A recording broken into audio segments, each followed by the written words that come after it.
Bueno, buenas tardes, días, buenas tardes, compañeros y profesor. Nosotros somos el equipo de Carla Baeza y Javier Bujosa y les vamos a hablar sobre los MEMS. Principalmente, ¿qué son los MEMS? Los MEMS son sistemas que integran componentes mecánicos y eléctricos y sus dimensiones están en micrómetros. El concepto de MEMS empezó a existir desde los 1960 debido al adventamiento de las técnicas de microfabricación para miniaturizar componentes electrónicos. El término MEMS no se acuñó hasta 1986. Bueno, los actuadores MEMS también son una clase específica de MEMS porque estos convierten la energía en movimiento. Los mecanismos por los cuales la energía se convierte en movimiento son típicamente físicos o químicos. El movimiento del actuador MEMS se puede utilizar para posicionamiento, apertura y cierre de válvulas, también caracterización de procesos de conversión de energía, conmutación y caracterización de materiales a micro o nanoescala. Estos actuadores pueden configurar para hacer dispositivos de almacenamiento de energía o para detectar cantidades relacionadas con la conversión de energía. Y también se usan comúnmente para estudiar las respuestas de las materias a micro y nanoescalas. El método de fabricación de los MEMS son generalmente de arriba hacia abajo. Estos métodos comienzan con una pieza más grande de material, que típicamente es de silicio, y luego dan forma al silicio en forma de actuador. La mayoría de los actuadores MEMS son extrusiones de un patrón 2D que se transfiere al silicio mediante un proceso fotolitográfico. Los tres métodos más comunes para la fabricación son micromecanizado de superficie de silicio sobre un aislante, conocido como SOI, y grabado y metalización de reactivos de cristal único, SCREEN. Existen otros procesos, pero muchos procesos son híbridos y se basan en los procesos anteriormente mencionados. Para la conversión de energía en fuerzas y movimientos, en esto puede ser en capacitores de placas paralelas, los actuadores convierten diferentes formas de energía en fuerza y movimiento. Por ejemplo, en las placas paralelas, eléctricamente aisladas con una diferencia de potencial aplicada, desarrollan una fuerza electrostática entre las placas. Si esas placas están sobre resortes flexibles, se moverán hacia la una hacia la otra. Este tipo de energía, la conversión en movimiento, se denomina momento de inercia electrostática como referencia. También para estas fuerzas existen exponentes que dependiendo de la fuerza utilizada, pues estas son a reaccionar. Entonces, estos exponentes son utilizados para comparar la importancia de un proceso de conversión de energía dado en diferentes escalas de longitud. Los mecanismos de conversión de energía con exponentes negativos se comportarán más favorablemente a escalas de longitud más pequeñas. Y los actuadores electrostáticos y térmicos escalan favorablemente con escalas de longitud decrecientes y se implementan más fácilmente que la mayoría de los otros métodos. Por lo tanto, tienen una popularidad considerablemente mayor que otros métodos de conversión.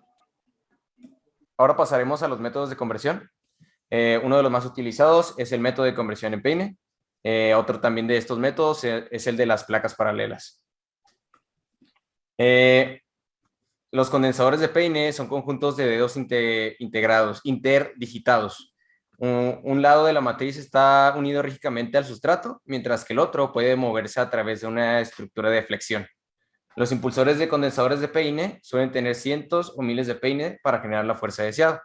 Y dependiendo de la cantidad de peine, se crea un campo, como se puede ver aquí en las imágenes. Se crea un campo y dependiendo de la cantidad de peines, mientras más peines, mayor sería la fuerza electromagnética que se produce en estos condensadores. La configuración de resorte para actuadores MEMS básicos es una fuerza creada por la conversión de energía que se transmite a una estructura compatible, en este caso es un resorte, a través de una estructura rígida que tradicionalmente comprende la mayor parte de la masa, que es la masa de prueba. A menudo se desea un movimiento unidimensional, por lo tanto una dirección está diseñada para ser considerablemente más compatible que las dos direcciones ortogonales.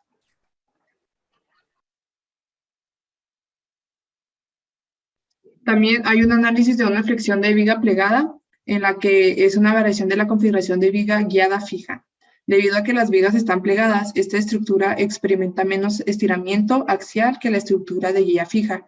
Sin embargo, para pequeñas deformaciones, el comportamiento es aproximadamente el mismo. Debido a que hay menos estiramiento axial en la flexión de viga plegada, el rango lineal es mucho mayor para las flexiones de viga plegada que para las flexiones de viga guiada fija.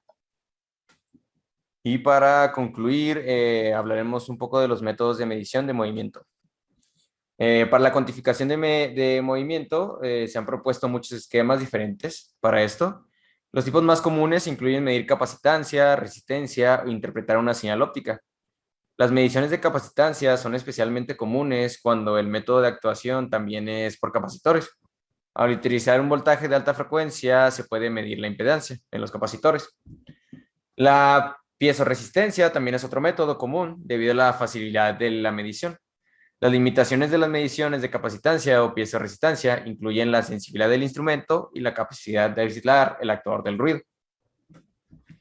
Las mediciones ópticas se pueden dividir en dos categorías principales: interferométricas y vernier.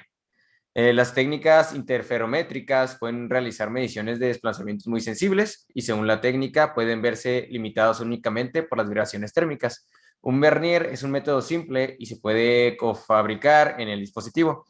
El vernier, este sistema de medidas es algo, pues se puede decir un poco fácil de entender, pero complejo a la vez. Se tiene una escala, que es la escala fija, y al momento de que la medida podría ser, si nosotros movemos en este ejemplo dos barritas de la escala fija, se dice, ok, se movieron dos barritas de la escala fija, y en la quinta pestaña del vernier y la quinta pestaña de la escala fija coinciden. Entonces, la medida sería dos desplazadas en la escala fija y la quinta es la medida. Así es como se utiliza la escala de vernier, ya que el vernier se puede mover, pero la escala fija es lo que nos dice, en realidad, se podría decir, estas mediciones de movimiento o las cuantificaciones de movimiento. Y por nuestra parte sería todo. Esperemos que haya sido de su agrado esta presentación y sería todo.